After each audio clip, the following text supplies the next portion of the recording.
The first time the sky of Erebos 9 caught fire, Lyra Dane thought it was another mining flare until the light grew too steady, too deliberate, and the horizon itself began to tremble beneath the engines of the Karveth warships. The colony's sensors screamed in protest. The comms filled with static and prayers, and every human on that frozen rock understood that history had finally remembered them. The Karveth Dominion came like a plague of geometry, black ships shaped like knives, their hulls humming with equations that ate radio waves and reflected nothing of mercy. In the mines, civilians threw down drills and picked up cutting torches. In the orbiting docks, the last Earthborn frigate tried to run and was vaporized in a blue silence. Lyra, a cargo mechanic who had never held a weapon heavier than a wrench, dragged her younger brother out from beneath collapsing scaffolds and saw in the reflected blaze of the invasion her own reflection streaked with soot and disbelief. The Dominion called their conquest a reclamation, claiming humans were an infestation of carbon and defiance. Yet for every settlement they erased, a few survivors slipped into tunnels and promised that the stars would one day burn their names. Erebos 9 became a camp of ghosts and machinery, its cities stripped for alloy and its people catalogued into obedience. But something ancient in the human marrow refused to yield. Lyra spent months repairing engines for her conquerors, watching them glide through her hangar with mechanical grace, learning their rhythms, their weaknesses, their arrogance. She listened to their language until its vowels no longer sounded alien and began to taste like anger on her tongue. When her brother was taken for reassignment and the overseer laughed at her protest, something within her snapped, not into grief, but into design. She began to steal. A coil here, a plasma cell there, scraps of data smuggled on maintenance drones, all the while whispering to other laborers who still had fire in their eyes. In the catacombs of the old ore shafts, the rebellion's first heartbeat began. Small, irregular, fragile, but alive. The Karveth ruled through precision. Humans answered with chaos. Lyra learned to turn ventilation ducts into message networks, to hide explosives in food shipments, to make noise where silence was expected. Each act was a note in a symphony of revenge that only she could hear, a music of rising defiance that filled the dark. When the first Dominion patrol vanished in the lower mines, the governor blamed tectonic instability. When the second disappeared, they sent soldiers with scanners, and those soldiers returned only as echoes on comms, their voices breaking into static that sounded eerily like laughter. Rumors spread, of ghosts in the vents, of machines that refused alien orders, of humans who walked unseen through the dust. Lyra became a shadow among her own people, the engineer who could make a generator sing again and a security drone fall asleep mid-flight. She built a transmitter disguised as a life support relay and sent a pulse toward deep space. A single word encoded in ancient Terran binary, alive. Weeks later, a faint reply came back from beyond the asteroid belt. A human voice, cracked but clear, promising that the outer colonies still fought, that the flame of Earth had not died, that Erebos 9 was not alone. For the first time since the invasion, Lyra smiled without bitterness. She gathered her rebels, miners, cooks, medics, children grown too fast, and told them the truth, that they were not fighting to survive but to be remembered, that revenge was not only destruction, but the proof of life itself. The plan that followed was madness, to seize control of the orbital foundry and turn it into a beacon visible across half the sector, a blaze bright enough for every enslaved world to see. They moved under the storm season when the magnetosphere screamed and lightning painted the sky in violet scars. Lyra led them through flooded tunnels carrying explosives wrapped in old uniforms, whispering her brother's name like a password. When the first reactor blew, the night turned into day, and the Karveth realized too late that the creatures they called primitive had rewritten the mathematics of fear. The Dominion fleet descended in fury, but Erebos 9's crust was already fracturing with controlled detonations. Mountains split, releasing clouds of molten metal that painted the atmosphere with auroras. Amid the chaos, human transports, rebuilt from mining shuttles, rose through the fire carrying refugees and fighters alike. Lyra stayed behind in the main control spire, guiding the beacon's ignition sequence with hands trembling over alien interfaces she had taught herself to command. The last message she sent was simple. For every world you burned, we rise brighter. The beacon fired, a pillar of white gold plasma spearing the clouds, etching the human emblem of Sul across the heavens. Across the outer colonies, sensors picked up the signal and hope became contagious. The Dominion withdrew from several fronts to contain the uprising, but every withdrawal fed another rebellion. Lyra was presumed dead when the spire collapsed, yet survivors swore they saw her silhouette walking through the fire, her eyes reflecting the same blaze that now lit 1,000 skies. The legend spread faster than any fleet, the mechanic who turned a mine into a sun, the ghost of Erebos who made tyrants fear the dark. And somewhere beyond the ruins, the remnants of humanity gathered around the new constellation born from her beacon, calling it the Ashes of Erebos, a reminder that even in ruin, humans did what they always did best: they endured. They learned, and when the universe tried to erase them, they wrote their defiance in light. The beacon's light did not fade. It spread like a fever through the vacuum, bleeding across jump lanes and data nets until every Dominion sensor array sang with interference it could not classify, and the Karveth admirals, creatures of pure geometry and certainty, began to taste something they had never known before: doubt. In the outer colonies, the humans who had survived in silence rose from their hiding places and painted the symbol of soul on hulls and helmets, their voices rough from disuse but their eyes alive again, whispering the name of the woman who had defied extinction. Lyra Dane of Erebos, the engineer turned ember. The Dominion responded with the precision of panic, dispatching purging fleets to every coordinate that dared echo the beacon's frequency. Yet every purge met resistance where there had been none before. For miners became snipers, children became couriers, and the void itself seemed to bend to human stubbornness, scattering Karveth formations across magnetic storms they once controlled with mathematical grace. Meanwhile, beneath the charred crust of Erebos 9, the fire did not consume Lyra. It tempered her, the blast sealing her in an airlock filled with molten light that fused alien alloy to her skin and left her half scar, half circuitry. Her heartbeat synchronized with the remnants of the beacon's core. She awoke days later in the silence of subsurface tunnels, her veins glowing faintly with the residue of Dominion power, and the whisper of their language echoing in her skull like a curse and a gift. For a time she wandered the ruins, half ghost, half human, gathering fragments of shattered drones and listening to the faint transmissions of survivors scattered among the asteroids. And when she finally found an open channel, she spoke one sentence that would ignite the next phase of the war: "The light still burns." The phrase became a code, then a movement, then an army. Freighters once used for ore runs were refitted with magnetic railguns. Hydroponic domes became factories. Orbiting scrapyards were reborn as shipyards where engineers sang over hull plates and named their vessels after lost cities of Earth. The first fleet of free humans left the dockyards 2 years after the fall, their ships rough and asymmetrical but alive with purpose. They called themselves the Starlit Legion, and at their head flew the patched-together cruiser Erebos Prime, its command core linked directly to Lyra's mind through the alien circuitry in her chest. The Dominion underestimated them again. In the first engagement near the binary system of Karsus, 3 Karveth cruisers faced what they assumed were pirates, only to be torn apart by rail slugs accelerated through fields the aliens themselves had invented. Lyra watched from the bridge as the enemy's equations failed, as their perfect formations collapsed under human unpredictability, and for the first time she allowed herself to feel the smallest flicker of revenge.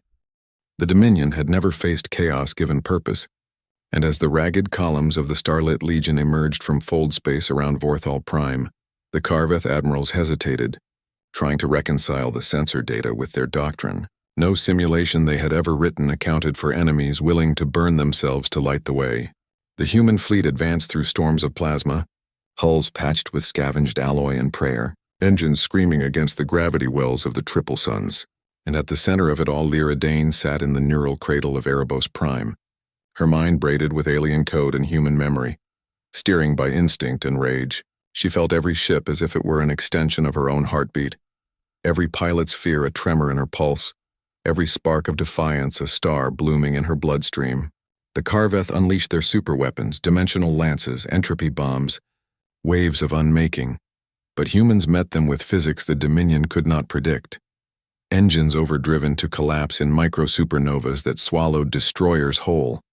Cargo haulers filled with asteroid ice detonated to create walls of vapor that bent laser fire aside.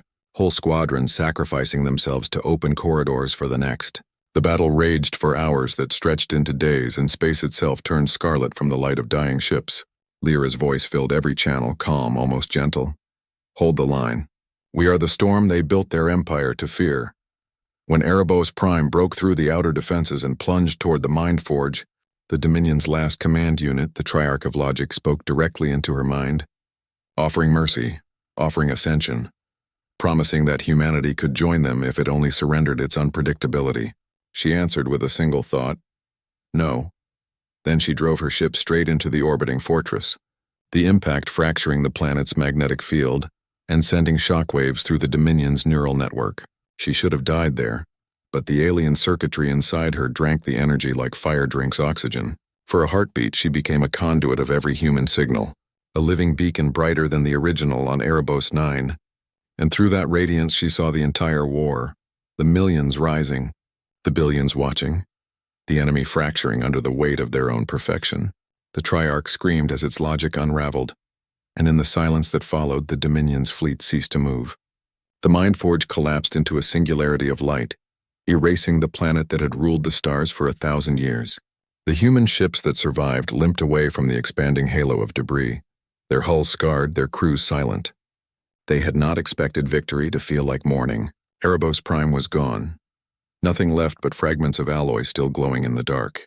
Yet among those fragments drifted a sphere of light, Lyra's consciousness, woven from energy and memory, speaking across the comms with the faint warmth of dawn. It's done. The stars are free. In the decades that followed, the story became scripture. The colonies rebuilt not an empire but a covenant, a promise that no race, human or otherwise, would again be shackled by certainty.